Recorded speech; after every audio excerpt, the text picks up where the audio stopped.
Ashama harka fuune daawwattoota fi hordoftoota Reedii Adam Tube akkam nagaa keessanii nageenyi koo bakka jirtanitti sirriitti isiniif haa baay'atu.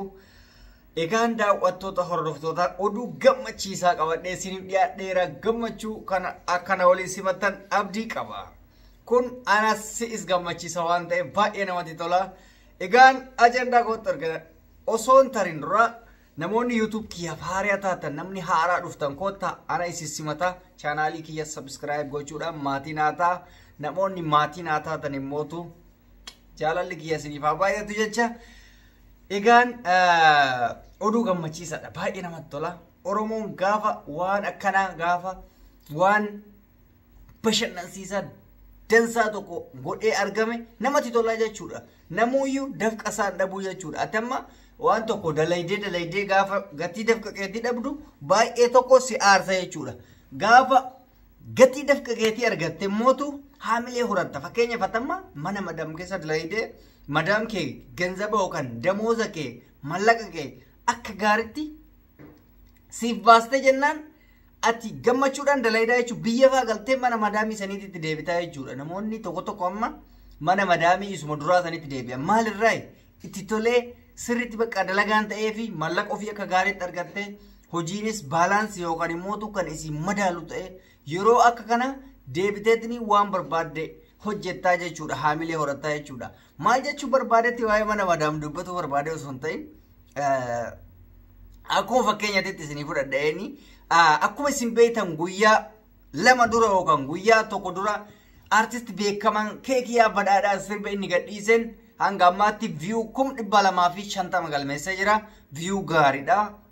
Oromoo biratti view kun view gaariidha. Xajjii dhugaa bajja.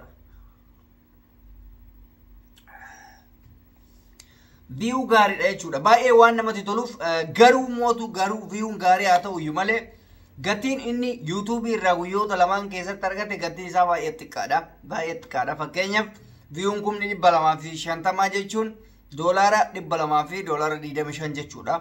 Dolarri 200 fi dolara 25 birrii Itoophiyaa birrii 1700 wayi bichaadha. Tun baay'ee gadaanadha jechuudha. Artistiin bifa gama YouTube ittiin osoo hin taane kan jajjabaatu gama ummataatiin. Egaan ummanni keenya ka Oromoo abbaan jaalalaa, abbaan kabajaa, abbaan guddifachaa, abbaan gargaarsaa guyyaa kaleessaa gofandme baneefii jira jechuudha. Artistii beekamaa kana haamilee toruudhaaf osoo inni hin jedhin naa bana osoo hin jedhin inni hawaasa isaatiif waan hojjeteef qofa gofandmeen qarshii dolara Ameerikaa 2000 banameefii jira. Gofandmee kanarratti diyaaspooraan akka hirmaattan abdii isinirraa qabaani. By the way gofandmee namoonni hirmaatan namoota biyya hundaa haa ta'u iyyuu malee warri sirriitti ATM fayyadamu diyaaspooraadha. Mallaqa kana akka daftanii guuttaniif abdii qaba. Oromoon gaafa akka tol jajjabeessu artistii birallee lafaa fida.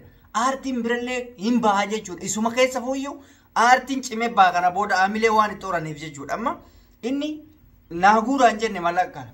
Keekiyaan naaguuraa naafida hin jenne. Ofuma isaaniitti waan akkanaa gaafa godhan artistoota Oromoo irratti jajjabina guddaa fiddanii jirtanii jechuudha. Gaafa Oromoon waan gaarii hojjetu nama saniif wanta akkanaa kun gaafa godhameef baay'ee jajjabaata baay'ee hojii miira keessa galchu hojjeta jechuudha. Kana booda miira keessa kan galchu.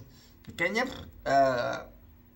sirbiin gadda hojjeta kun sirba yeroo kanatti gadhiifamu turre sodaachisaadha. Lubbuu isaatiif baay'ee sodaachisaadha. Garuu Oromoo naan caalu dheetiniin gadhiise bakka.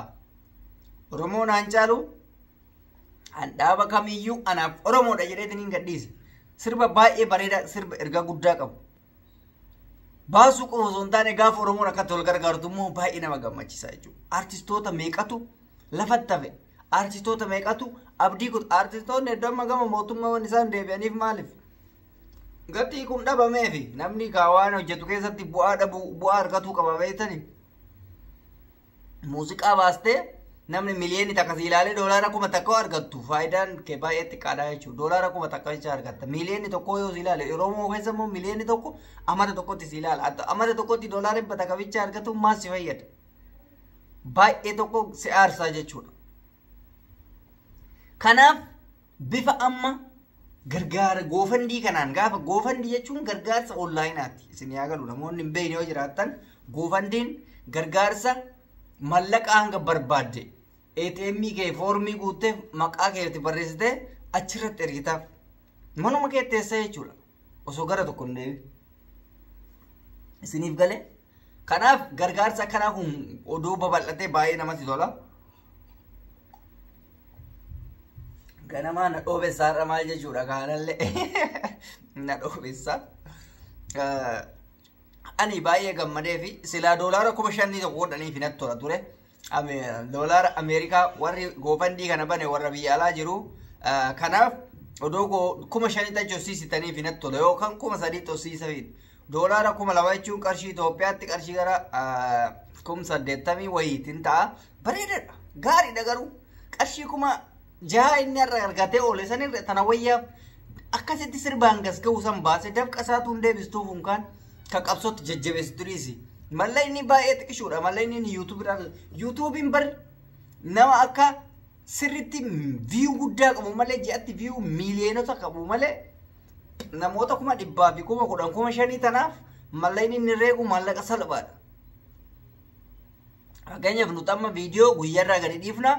Guyyarraa viidiyoo gadi dhiifnu viidiyoo kenna gajji'a saniititti viyuu 900 600 500 naga miliyoona takkaati.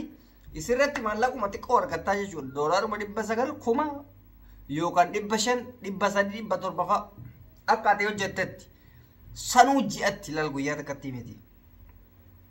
Kan kenna hima kan artistii garuu mee ilaal guyyarraa yoon argatiin faayidaa hin qabuuf garuu guyyarraa doolaara 100 argatu 30 argatu 100 guyyatti namni viyuun 100 takka olaaleef viyuun 100 takka doolaara 100 takka waa tokko xiqqishuudha jechuudha bar birri 100 takka kana mee artistii waa argatattee adda sanuun kan kaffalleefitu jira iyyuu aslan namoonni amma artistii didiqoolee warri lafaa dhufu hin kaffalamuuf maaliif hin kaffalamneef viyuun isaa baay'ee gadaanaadha 80,000 90,000 1,200 namni poost godhe maal argata inni maal argata kanaaf bifa gofandme kanaan gaafa gargaaraman amma namni gariin yuutuubiin birrii baay'ee asawasan birrii guddaa asawasan viyuu 1,000 takka irratti doolaara takka qofa asaba doolaara takka viyuu miliyoona qabaate doolaara 1,000 viyuu miliyoona tokko ji'attis ta'ee amatattis ta'ee hanga fedhet garuu yuutuubiin ji'an sii kafala waan ta'eef ji'atti dirqama miliyoonni yoo sii ilaalame xiqqoo umaan jettu doolaara 1,000 argatta garuu ji'atti yoo san sii ilaalamne amma warri muuziqaa hin baasu wanti sun guyyatti yoo ilaalaminiif hin baasu mumkin nama akka nuyi namoota guyyarraa waa daddabarsan kana yoo ta'e uumaa tokko hin qabu walitti idamee akkasitti viyuu miliyoonni takka hin goggootamaaf garuu jarri takkatti amma laal kaji'atti viidiyoo 30 irraa eeguun viidiyoo 30 yoo hojjette viidiyoo 30 irratti beekansi 30 qabaatte viidiyoon ta'e hunduyyuu 1,000,000 sanima guutta siin galee kanaaf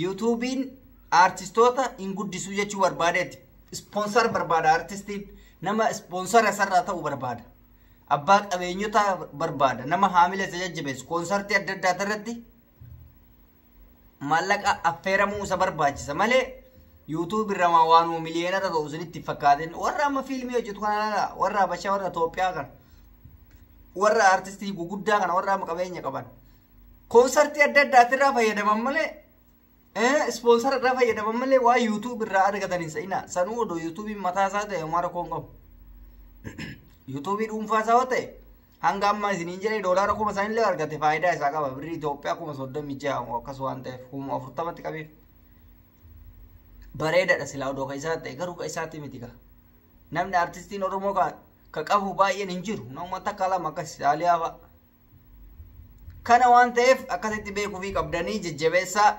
diyaaspooraan galatoomaa thank you isiniin jenna egaan turtiin har'aaf qabadhe kanuu fakkaataa isinitti hin baay'isu yaada qabdan koomentii jalatti reedii waan akkanaatti rakkinni kana jedhanaaf kenna egaan namni isinii ta'e laayikii gochuun irraanfatina namoonni chaanaalii kiyyaaf immoo haariyaa taatan irra deebi'een subscribe godhaan isiniin jedha baay'ee tokko isin jaaladha baay'ee tokko isin kabaja turtii har'aaf qabu kana fakkaataa booda ajandaa biraatii walitti deebina fayyaa naataa keerii nagaatti